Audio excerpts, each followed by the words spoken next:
o vídeo assim, meio neon. E assim, será que é legal?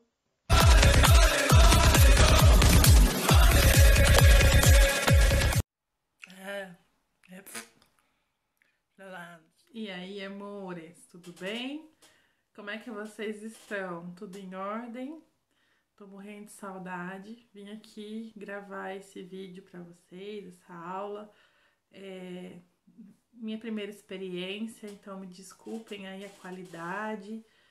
Eu tô buscando alternativas para ajudar vocês. Então espero que vocês tenham protagonismo aí dentro da casa de cada um, do ambiente de cada um, para vocês estudarem. Criei até um cenáriozinho aqui atrás, olha que legal. Meu local de estudo. Eu inverti. Aqui era o meu painel onde eu colocava as coisas.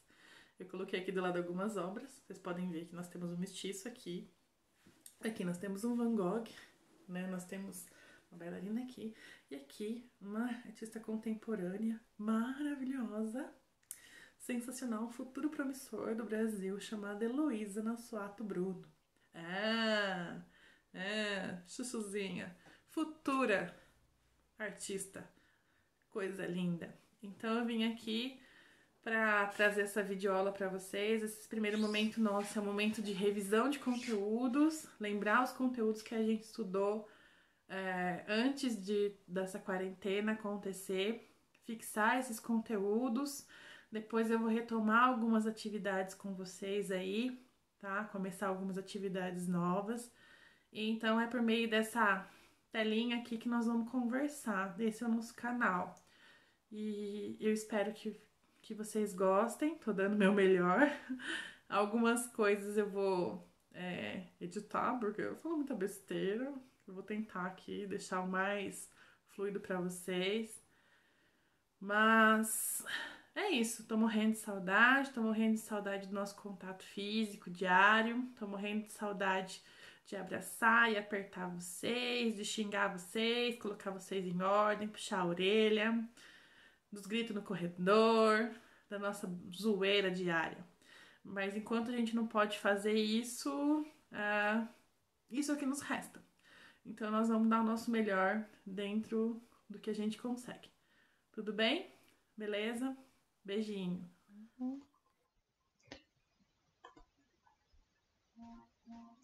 Então vamos lá, queridos e queridas. Tudo bem com vocês? Voltando aí a nossa aula sobre Grécia. Eu sei que eu mandei um conteúdo para vocês quando entrou aí na quarentena. Eu mandei uma professora muito boa, mas não é a professora de vocês explicando, eu sei, beleza. Então eu venho aqui, né? Tô tentando fazer essa videoaula. Eu sei que eu tô ficando no quadradinho aqui no cantinho. Às vezes eu posso acontecer de pegar metade dos slides, mas depois eu vou mandar também o slide para vocês, tá? Junto com essa videoaula, beleza? Vou disponibilizar lá no Google Sala de Aula. Tá tudo bem aí? Todos preparados para essa viagem pela Grécia? Né? É uma aula muito importante, é uma aula que é o berço de toda a arte, da arte clássica. Se a gente, já falei para vocês, se não entendem Grécia, não entende Renascimento, não entende os contrastes depois, então presta bastante atenção. E aí eu vou ficar disponível para retirar dúvidas após a aula, beleza? Bom, aqui, né, nós temos um mapa aqui onde está a Grécia, Peloponeso, Esparta, Atenas ali, né? O mundo grego onde floresceu as brilhantes culturas da Antiguidade Clássica.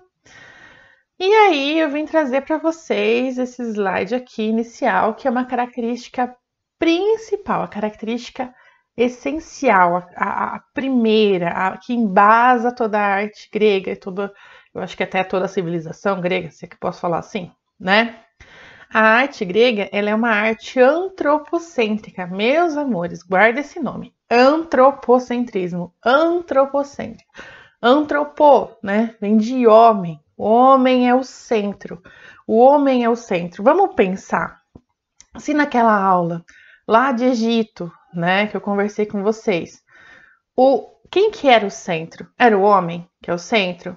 Não, eles faziam uma arte para um deus, para o faraó, né? Aqui não, a arte grega é uma arte, eles falam que é uma arte do homem para o homem, né? Então essa arte antropocêntrica exprime valores de equilíbrio, vocês vão ver que é uma arte totalmente racional, ligada à lei da matemática, harmoniosa, não tem desproporção, não tem exageros, ela é muito ligada à medida, à racionalidade, tá bom? Então lá, o conceito antropocêntrico, né, que considera o homem como o centro do universo. Presta atenção, pausa. Ele é diferente de teocentrismo, tudo bem? Teocêntrico é quando Deus é o centro. Nesse momento, nós estamos falando de uma arte antropocêntrica. Dois conceitos que vocês vão ter na cabeça de vocês gravados, tá? Antropocentrismo. O homem é o centro do universo. É totalmente oposto de teocêntrico. Fechou? Então, vamos lá. Nessa arte é condenado mistério. Os artistas gregos não estavam sujeitos a limitações. Vamos voltar lá para o Egito de novo? Lembra que eles tinham leis? Aqui, meu bem, tudo é livre. O mundo é livre, eles podem fazer a arte do jeito que eles quiserem, tá? Então, eles não têm limitações impostas por ninguém. Eles buscam sempre mais, tá? E eles sempre tiram suas ideias da filosofia racionalista e humanista. Racionalista vem de razão, né? Baseado nas coisas racionais, exclusivamente a razão, ao pensar, ao agir, tanto que as esculturas elas não têm nem a emoção exagerada. E o humanista é uma arte do homem para o homem, olha lá, feita por humanos e para seres humanos, tá? A arte grega não estava voltada somente para a estética, somente para a questão de beleza. Então, a meta dela era esse orgulho do povo e da sociedade. Ela sempre buscava a questão do equilíbrio na sua forma de pensar e de filosofar. A gente vai falar de alguns períodos, inicialmente no período arcaico. Ela é dividida em vários períodos. Deixa eu ver se eu passo o slide aqui. Aqui, ó. Ela é dividida, a arte grega, ela é dividida em arte geométrica, a arte arcaica, o kouros, o estilo severo, a arte clássica e a arte helênica. A gente vai falar de dois períodos aqui agora. A gente vai falar da arte clássica e da arte arcaica. A arte arcaica é o período que inclui a figura do kouros, ali embaixo já mostrarei para vocês, calma, tá? É o começo da arte grega, é o berço lá, é onde eles começam a se, como eu posso dizer? Eles começam a se descobrir, começam a criar. E a arte clássica é o auge da arte grega, da arquitetura grega, figuras idealizadas, guarda esse nome que eu já vou falar para vocês, a diferença de que é uma arte idealizada, e elas ilustram essa questão de ordem e harmonia, tá? Então a gente vai voltar aqui, né, no período arcaico e o período clássico. Então, lógico que minha aula tem que ter um meme, né? Ai, eu queria ser grego, mas grego não posso ser, porque grego tem várias deusas. E a minha única deusa é você. Outra pra vocês jogarem pro crush aí, hein? Você podia falar que é minha escultura idealizada, minha escultura grega. Se ele não entender, você já não casa não, porque ninguém merece, né? O crush burro. Puxa vida. Bom, vamos continuar, né? E por que esse nome clássico? Alguém deu esse título para isso, tudo bem? Principalmente porque ele trabalha com dois valores, a racionalidade e o ideal de beleza. E o que é esse ideal? Não sei se eu vou conseguir explicar para vocês. Tudo que é ideal é algo almejado, algo esperado, idealizado, né? Então, quer dizer, vou explicar. Será que todas as pessoas eram daquele jeito? Vocês vão ver, né? Corpos de esculturas, assim, perfeitas, assim, corpo saradinho, arrumadinho. Será que todo mundo realmente era daquele jeito? Será que todos as pessoas possuíam aquele físico, tinham essas emoções? Então, o que é algo idealizado, né? Um corpo ideal, um corpo idealizado, é algo sonhado, algo esperado, algo almejado. Tudo bem? Uma obra do período clássico grego, dificilmente você vai ver rostos e corpos com defeito, distorcidos, pouco proporcionais, exagerados em questão de emoção, Não, é uma arte, você vai olhar, ela tá quase cantando a música dos anjos, tão perfeita que ela tá. A arquitetura grega. Nossa, a arquitetura grega é sensacional, né? Porque a gente olha um templo grego e a gente fica pensando aí, né? Como será que eles construíram? Mas diferente do Egito, que a gente olha para aquilo e não sabe quem que construiu aquela pirâmide, a gente fala, como é que os caras conseguiram construir aquilo? Foi ET? Como é que foi? Né? Não é possível um monumento desse jeito ser construído lá, né, nas pirâmides. O grego não. O grego fala, não, eles conseguiram construir, mas é perfeito. Bom, quando a gente fala de arquitetura grega, a gente fala de templos, tá? E apesar de toda a sua excelência, possui formas, estruturas mais simples, quer dizer, você enxerga toda a arquitetura, ela é perfeita, você enxerga cada elemento. Não é concebido para receber multidões, eram poucas pessoas que cabiam ali dentro. Onde aconteciam as reuniões, professora? Do lado de fora. Sua função era proteger da chuva e do sol excessivos esculturas de deuses e deusas. Quem entrava lá dentro, então, professora? Poucas pessoas, tá? Os cultos eles eram realizados do lado de fora. Muito mais importante era o seu interior, cujo acesso era exclusivo de sacerdotes, onde era colocada a estátua do deus protetor da cidade. Então vocês vão ver aí a Acrópole, cada lugarzinho da Acrópole tinha o seu deus, tá? A sua estátua do seu deus. A sua preocupação, desculpa, eu falei errado, a sua preocupação maior era a exterior do que a interior, beleza? Aqui é o templo de Teseion, templo dórico em Atenas, vamos guardar esse nome dórico, a gente já vai falar sobre ele. Aqui nós temos a visão frontal do Panternon, sensacional, eu sugiro para vocês depois, tem links aí no Google Maps para vocês entrarem, acessarem e verem esse lugar, porque olha, gente, é incrível, né? Elementos que caracterizam a arquitetura grega. Um deles é a coluna, né? A gente vai falar bastante. Se eu falo de templo grego, eu falo de coluna. Opa, professora Amanda, você já falou de coluna para mim em algum momento. Aonde? Aonde eu falei? Lá no Egito. Lembra das colunas? Né? Tá piriforme, lotiforme, piriforme aberta, né? Sim. Mais uma prova de que os gregos foram beber lá na fonte egípcia para construir os seus templos, né? Foram lá, falaram assim, gostei, meu amor, posso fazer e posso melhorar isso ainda. Bom, na imagem aí vocês conseguem ver, né? É o templo de Atena Nike, tem as colunas, né? A parte de cima é a parte chamada de frontão triangular. Embaixo nós temos um retângulo chamado de friso, muitas vezes vem esculturas ali em cima no friso. Um elemento essencial é a coluna, tá? E esse templo é simétrico. Se eu dividir ele no meio, tudo tem de um lado, tem do outro, tá? As construções da Grécia Antiga tinham um conjunto de elementos arquitetônicos, tais como frontão triangular, friso, cornija, as colunas, que eles conferiam simetria e ordem. E outra coisa interessante, cada coluna, né, ela tinha em cima dela, assim, não sei se vocês conseguem ver, em cima dela, a gente tem um negocinho chamado capitel. Esse capitel aqui, ó, né, nós temos o capitel em ordem dórica, que é esse aqui o mais simples, mais utilizado. Esse aqui é o capitel de ordem jônica, já vou especificar ele para vocês. E esse capitel aqui em cima de ordem coríntia. Coríntia, não Corinthians, ok? Coríntia, beleza? E aí, dando sequência, né? Nós temos aqui o dórico, né? O estilo um pouco detalhado, mais simples, dá a sensação de firmeza, tá? Caracteriza por elementos geométricos essenciais, simples, sóbria, maciça. Muitas vezes, pessoal, essa característica dessa coluna, ela representa o masculino, tá?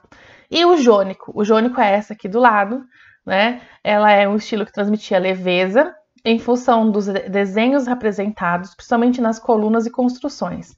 Representava um capitel, a parte de cima aqui, ó, capitel trabalhado em espiral. Muitas vezes ele era representado feminino, ele lembra até o útero feminino, tá? O útero feminino, né, no formato. esbelto, delicado, e na parte de baixo também dele muda. E o coríntio, né, ele é pouco utilizado pelos arquitetos gregos, caracterizava-se excesso de detalhes, era luxuoso, o capitel das colunas eram geralmente decorados com folhas, tá? Então, foi uma mistura, eles falam que é uma mistura dos dois aí. E exemplos de construção, né? Nós temos a estátua dos Zeus de Olímpia, Panternon em Atenas, Colossos de Rhodes, Templo de Artemis em Hefesto, Farol de Alexandria. Aqui, de novo, mais um slide sobre a coluna dórica, tá? Essa questão aqui de corninja, friso, a gente não precisa decorar, a gente só precisa lembrar, né, do capitel, dos tipos de capitéis, cada um que simboliza. Gente, teve uma questão da Unesp que a gente matava só pela imagem do capitel. Então, eu acho que é legal a gente lembrar. E outra, essas colunas, elas vão voltar depois para vocês lá no Renascimento. Aí nós temos o Panternon, né, da ordem dórica, o Templo de Panternon, que é esse aqui também. O de ordem jônica, tá? Que eu já falei para vocês. Aqui mais um Erection, que é um exemplo de templo jônico. E um capitel coríntio. E também, pessoal, muitas vezes a coluna ela era substituída por esculturas. Essa escultura aí, né? Quando eu substituo a coluna por uma escultura, ela tem o nome de cariátides, tá? Então, ó, cuja função nesses templos era substituir um elemento de sustentação, a coluna, pela graça e leveza das imagens femininas. Aí, eu vou pedir para vocês entenderem um pouco melhor desse vídeo aqui, dessa coisa da construção dos templos, como ele era perfeito, como que ele era geométrico. Eu vou colocar um vídeo para vocês aqui que chama O Pato Donald do Mundo da Matemática. Professora, como assim? É um recorte do filme, né, do Pato Donald, onde ele fala da proporção da construção, onde os gregos tiraram a matemática para construir. Então ele fala da proporção dos corpos, da proporção dos templos e como isso é usado até hoje, utilizando uma proporção matemática chamada número de ouro. Então vamos lá? Vamos ver o Pato Donald? Já volto já, tá bom? Belezinha. Beijão. Foi o nosso velho amigo Pitágoras quem descobriu que o pentagrama estava repleto de matemática. As duas linhas mais curtas combinadas são exatamente iguais à terceira. E esta linha mostra as proporções mágicas da famosa regra de ouro. A segunda e a terceira linhas são exatamente iguais à quarta. Temos novamente a regra de ouro. Mas isto é só o começo. Escondido dentro do pentagrama está o segredo da criação do retângulo de ouro, que os gregos admiram por suas proporções belas e por suas qualidades mágicas. A estrela contém o retângulo de ouro muitas vezes.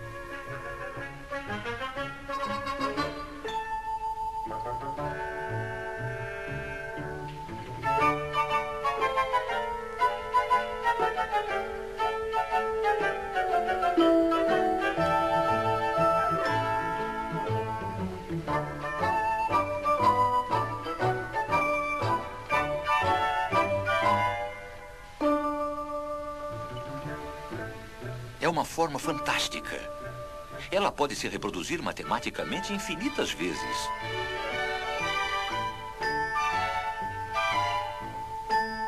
Todos esses retângulos têm exatamente as mesmas proporções.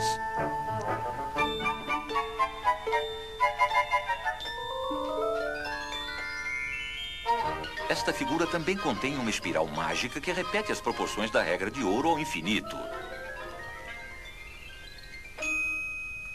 Para os gregos, o retângulo de ouro representava a lei da beleza matemática. Ele está em sua arquitetura clássica. O Partenon, talvez um dos prédios mais famosos da Grécia Antiga, contém vários retângulos de ouro.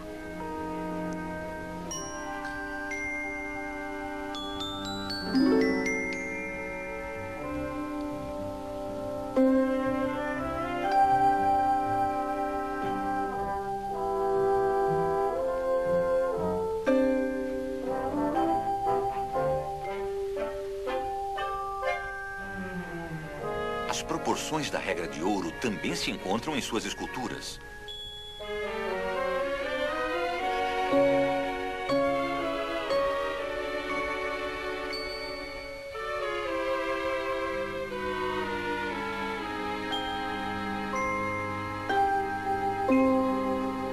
Nos séculos seguintes, o retângulo de ouro dominou o conceito de beleza na arquitetura em todo o mundo ocidental. A Catedral de Notre-Dame é um exemplo notável. Os pintores renascentistas conheciam bem esse segredo.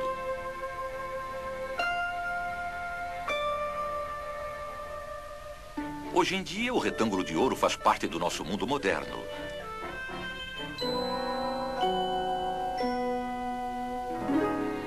Os pintores modernos redescobriam a magia dessas proporções. Na verdade, esta proporção ideal encontra-se na própria vida.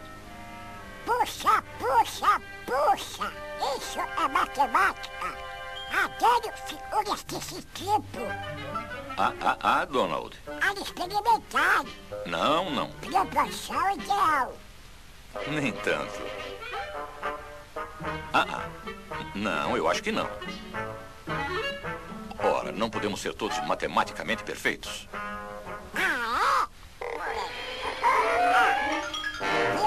Sabia?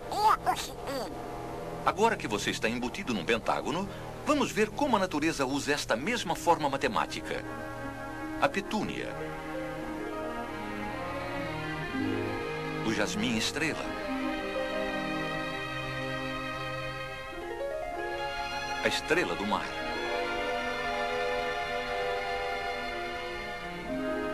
A flor de cera.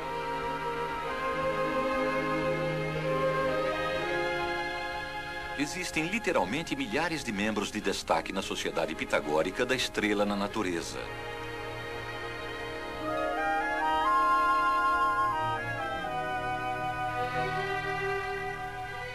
Todas as obras da natureza têm lógica matemática e seus padrões são ilimitados.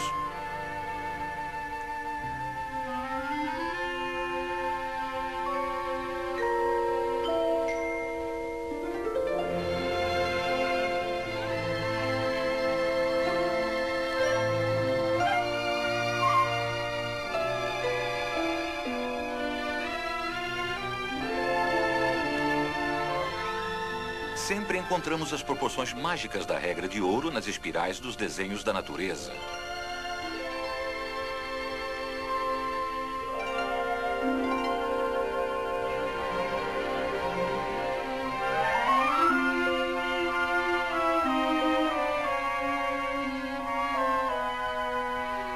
A profusão de formas matemáticas nos faz recordar as palavras de Pitágoras. Tudo está organizado segundo os números e as formas matemáticas. Sim, existe matemática na música, na arte, em praticamente tudo. E como os gregos descobriram, as regras são sempre as mesmas.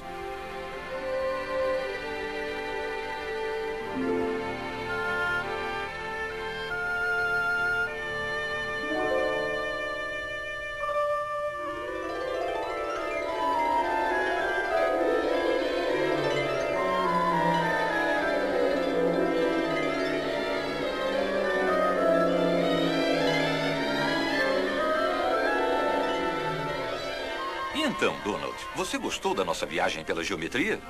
Puxa, seu espírito, a matemática é muito mais quantos vezes dois.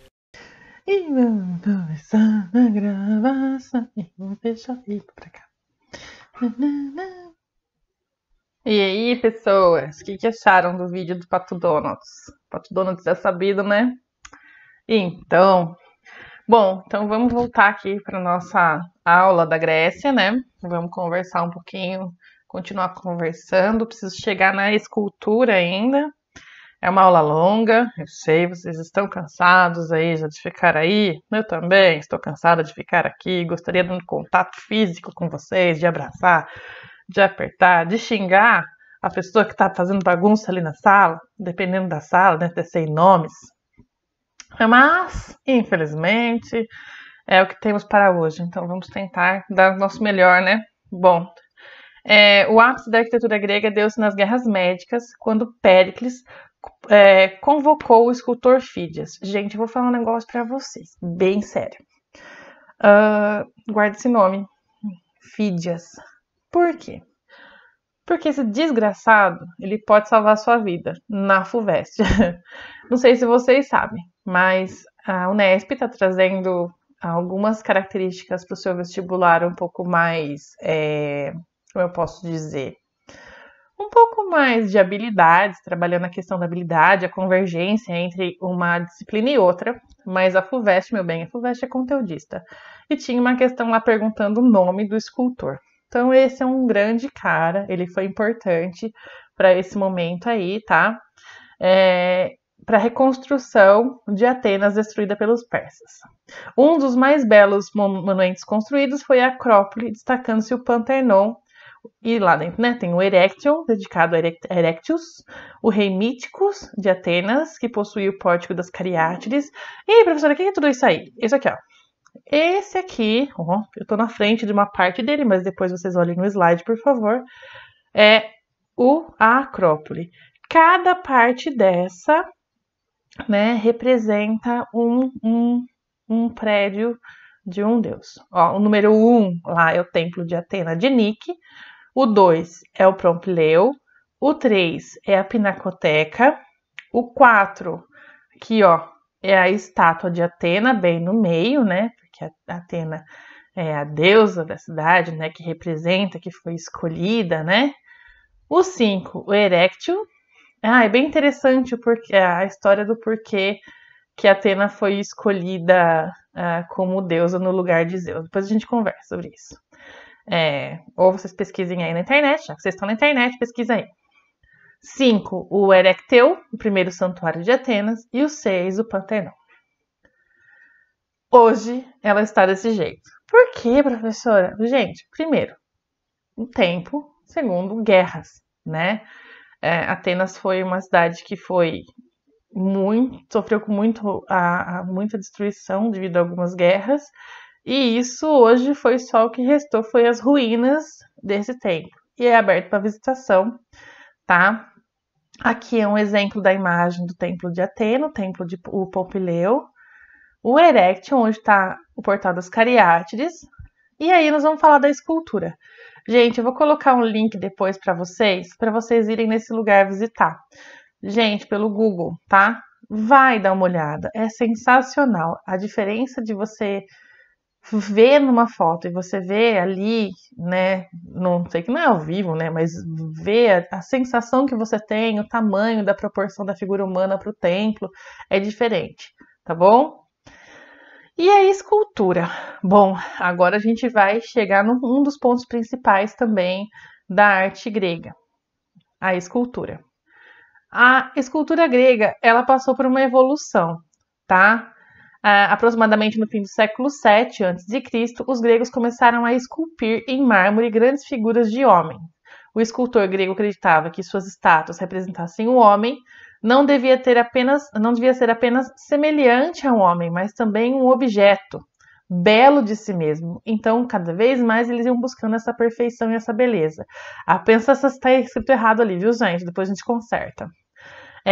Na Grécia, essa arte não tinha função religiosa, diferente do Egito, né? O escultor grego, então, começou a não satisfazer com essa postura tão rígida dessa escultura e ele começou a buscar sempre a mobilidade. Então, vocês vão ver que a escultura grega, ela começa muito parecida com a escultura egípcia, mas depois o escultor ele vai pesquisando, se aperfeiçoando, buscando novas técnicas, novos materiais e até ele chegar numa mobilidade. Os braços, você vai ver, é incrível. Então, no final do século VII, apesar das influências das civilizações orientais, a escultura grega começou a manifestar suas características próprias, libertar-se das amarras lá do Egito, né, da cópia do Egito, a criar pela sua própria característica, sua própria essência. Tá? Essa atitude não representativa, desenvolveram formas geométricas de representação da vida do homem e dos animais, possuindo qualidades de grandeza, proporção, proporção, gente, é incrível. Se você ampliar uma escultura grega, ela tem as mesmas proporções nossas, humanas, né? Então, ela não tem defeito, é zero defeitos. Não tem o que falar, é zero defeitos a escultura. Ela começou assim, eu falei para vocês lá do período arcaico, né? É o homem de couros, né? E a mulher é a core. Se vocês observarem, esse não é nem tanto o mais rígido. O mais rígido é essa aqui, ó. Não sei se vocês conseguem ver a primeira. Ele é tão rígido, vocês conseguem observar.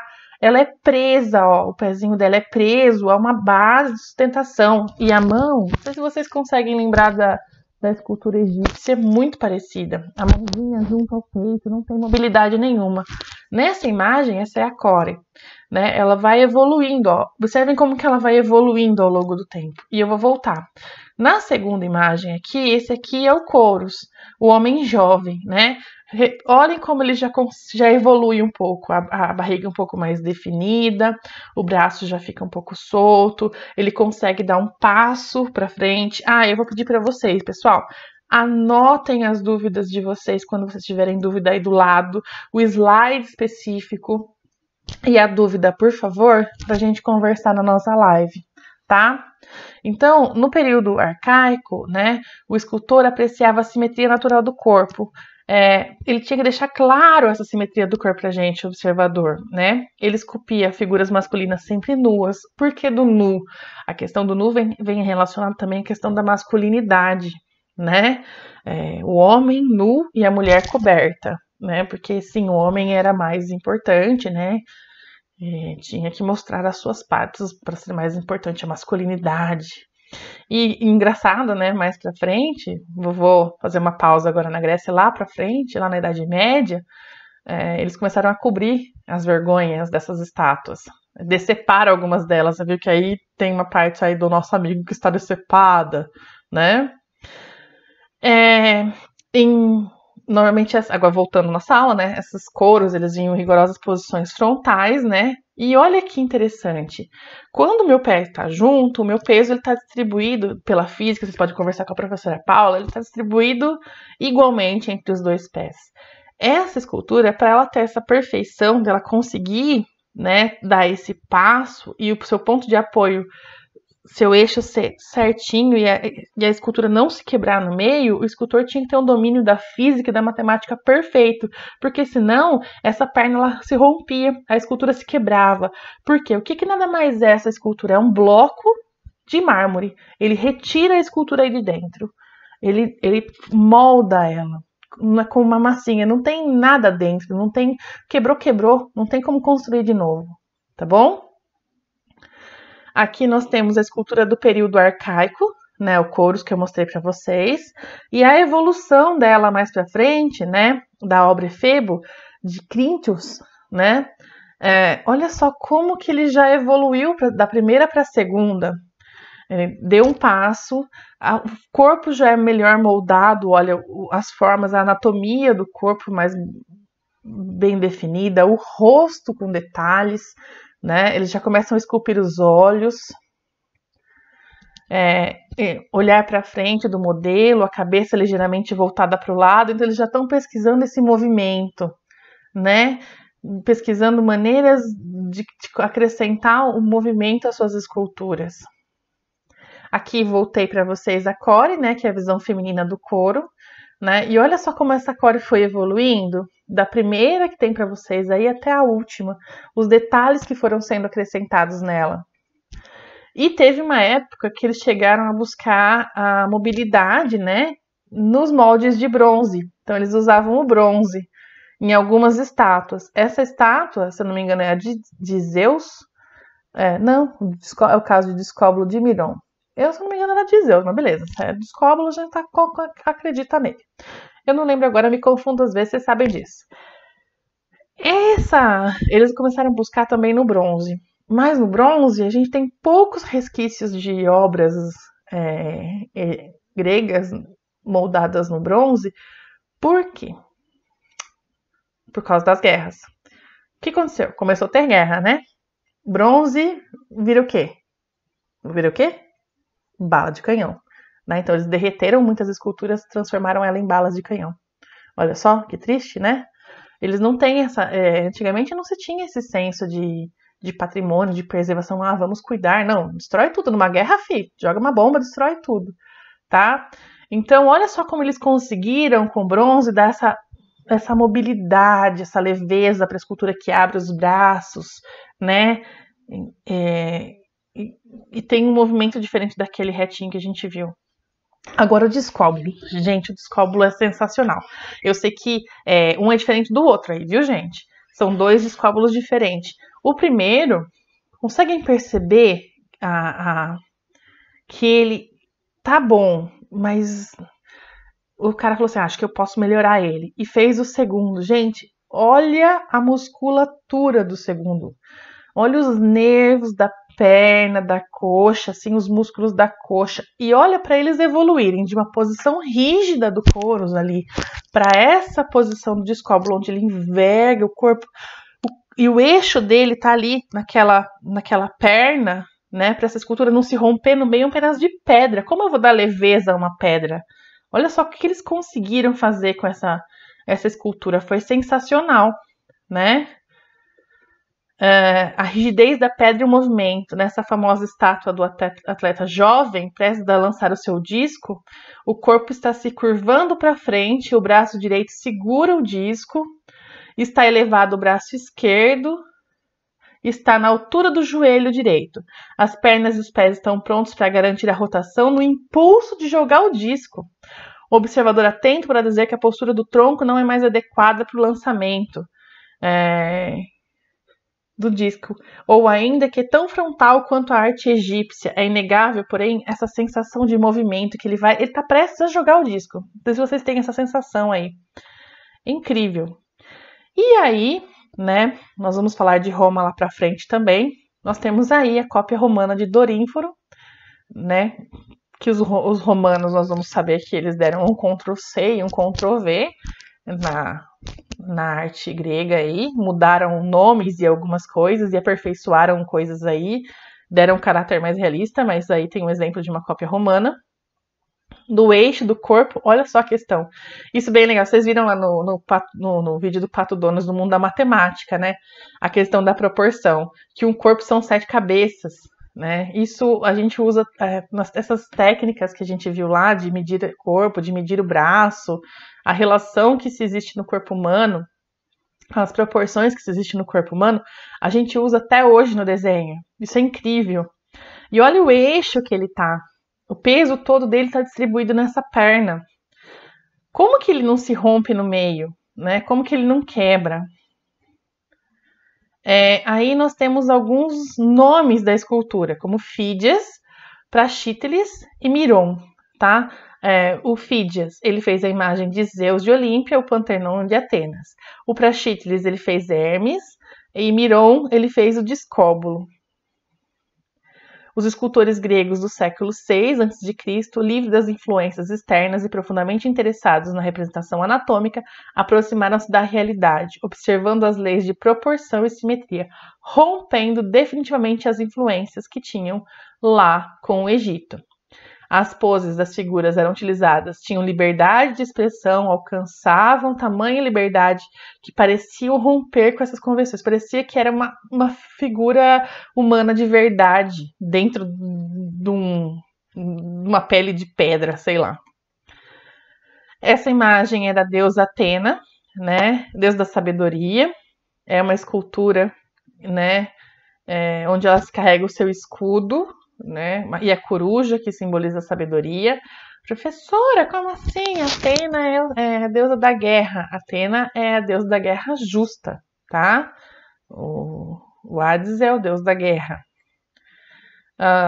Mais uma vez, a nossa amiga Atena. E aí a gente vai falar da pintura e da cerâmica. A pintura era muito utilizada exclusivamente na cerâmica. Existem teorias que eu não posso afirmar que as esculturas gregas elas eram pintadas. Posso afirmar com veracidade isso? Não, tá? O único dado que a gente tem assim de pintura realmente que a gente pode falar é que A pintura era feita nas cerâmicas, tá? Eles usavam temas geométricos nessa cerâmica, a ausência de paisagens, os seus temas eram feitos pelos deuses e semideuses, amores olímpicos, encontram também cenas de jogos, funerais, carros de corrida, tinham liberdade de inspiração, de observação anatômica, combinavam formas e cores. As cores eram preto, amarelo, branco e vermelho.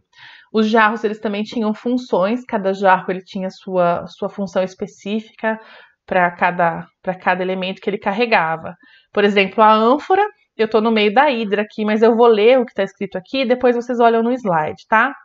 A ânfora é a vasilha em formato de coração, tem o gargalo largo, ornado com 2 alças. Aí nós temos aqui a cratera, em uma outra espécie de vaso semelhante à ânfora, usado para levar água e vinho à mesa. E a hidra, esse vaso bojudinho aqui, de cerâmica com 3 alças. Uma aqui, ó, deixa eu ver se eu acho um coisa de notas aqui para mostrar para vocês.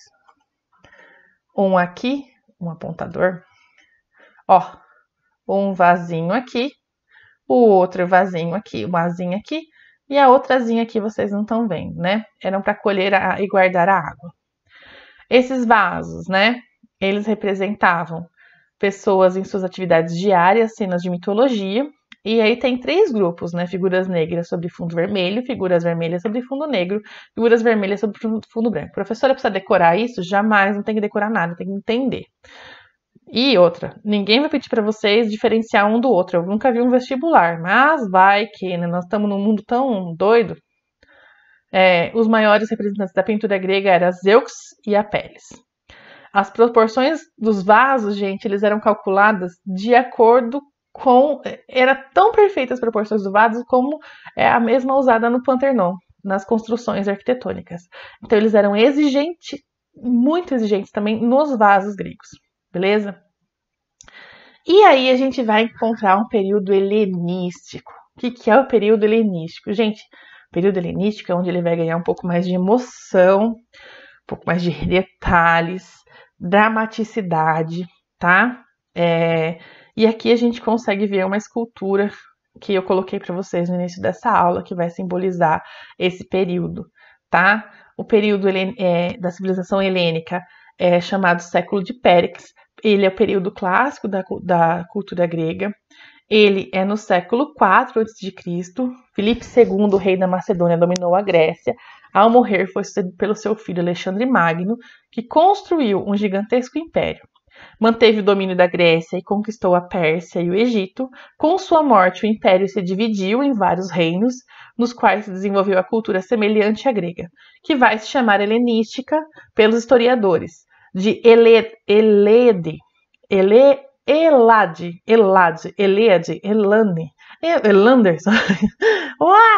Elade, com a Grécia era conhecida até a conquista final por Roma. Então, gente, esse período helenístico, ele é muito importante.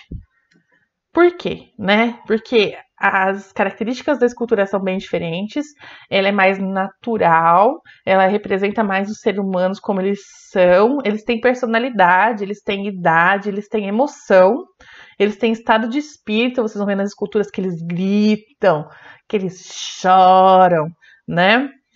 Eles representam a forma humana sobre conceitos e sentimentos, como paz, liberdade, a vitória, o amor. O surgimento do nu feminino, que eu falei para vocês que até então ele não aparecia nas esculturas, agora no helenístico ele vai aparecer. Então a gente vai ver figuras femininas que eram vestidas agora com seio de fora, né? E a representação de grupos e pessoas, que até então era só, algumas esculturas eram individuais, a gente vai conseguir ver o grupo todo. Todo o conjunto deveria dar a impressão de movimento, né? E permitir essa observação por todos os ângulos. Então, nós temos aqui o Davi, né? E nós temos aqui a Vênus de Milo. Olha só que sensacional. Que leveza, diferente daqueles outros que eu mostrei pra você. Olha a roupa da Vênus. Primeiro, nu feminino, peitinho, né? E o Davi também. A fase da helenística, nós temos aqui, né, a vitória de Samotrácia. E nós temos, eu esqueci o nome desse homem aqui, que ele é o... Peraí que eu vou achar o nome dele. Eu sei que a história dele é do pai, dos filhos, mas esqueci o nome dele. Meu Deus do céu.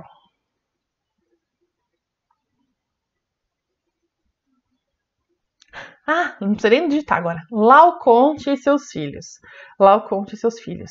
Tem a história, né, do Laocoonte que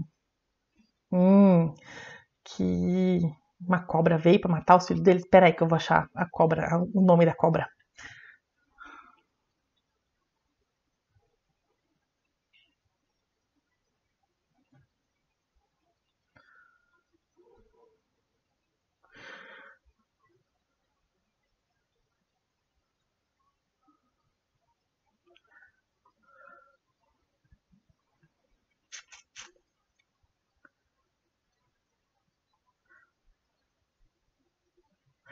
A estátua representa Laocoonte e seus dois filhos, Antifantes e Timbreu, sendo estrangulados por duas serpentes marinhas, uma lenda da Guerra de Troia, também retratada na Eneida de Virgílio. Laocoonte, sacerdote de Apolo, teria irritado o deus e por ter se casado, tido filhos, ou por ter arremessado uma lança contra o cavalo de Troia. Em vingança, o próprio Apolo teria enviado os répteis, no caso da escultura, né, essas cobras aí, para matar seus filhos, e o Laocoonte foi morto tentando salvá-los. Oh, que cena maravilhosa! Olha a cara do Laocoonte. Se vocês colocarem aí lá no slide inicial, vocês conseguem ver o rosto dele. Então, na fase helenística, nós temos realismo e nós temos emoções. E essa é a nossa aula de Grécia. Espero que vocês tenham entendido, que vocês tenham guardado a essência. Eu vou colocar um resuminho para vocês aí depois, mas guarda essa aula no coração. Beleza? Beijo, meus amores. Até o nosso próximo encontro. Tô morrendo de saudade. Sintam-se abraçados e apertados. E eu tô com muita saudade. Beijo no coração. Tchau, tchau.